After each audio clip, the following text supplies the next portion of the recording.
ದೇವಸ್ಥಾನಕ್ಕೆ ತಾವು ಪಟ್ಟು ಮಾಡಿದ್ದೀರಾ ಅಂತ ಅಂದರೆ ಸರ್ಕಾರ ಆರ್ಥಿಕ ಮುಗ್ಗಟ್ಟಲ್ಲಿದೆ, ನಿಮ್ಮಂಥ ಹಿರಿಯ ಮುತ್ಸದ್ದಿಗಳು ಸಚಿವ ಸಂಪುಟದಲ್ಲಿ ಇರಬೇಕು ಅನ್ನುವಂಥದ್ದು.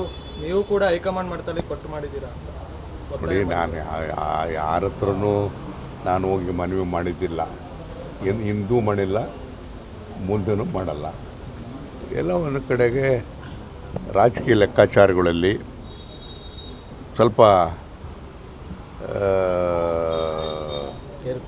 ಅಸೆಂಬ್ಲಿ ಪರ್ಫಾರ್ಮೆನ್ಸಸ್ಸನ್ನು ಗಮನದಲ್ಲಿಟ್ಟುಕೊಂಡು ಬದಲಾವಣೆ ಮಾಡುವಂಥ ಸಂದರ್ಭದಲ್ಲಿ ಪರಿಗಣಿಸ್ಬೋದು ಅಂತಕ್ಕಂಥ ವಿಶ್ವಾಸ ನನಗಿದೆ. ಸಾಧ್ಯತೆ ಇದೆ ಸರ್, ರೀಶಫಲ್ ಆಗುವಂಥ ಸಾಧ್ಯತೆ ಇದೆ.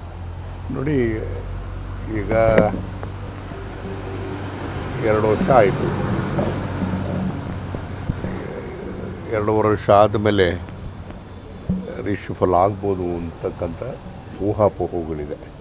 ಸರ್, ಯಾವ ಖಾತೆ ಮೇಲೆ ಕಣ್ಣಿಟ್ಟಿದ್ದೀರಾ ಸರ್ ಒಂದು ವೇಳೆ ಸಚಿವ ಈಗ ನಾನು ಒಂದು ಹೇಳ್ತೀನಿ, ನಾನು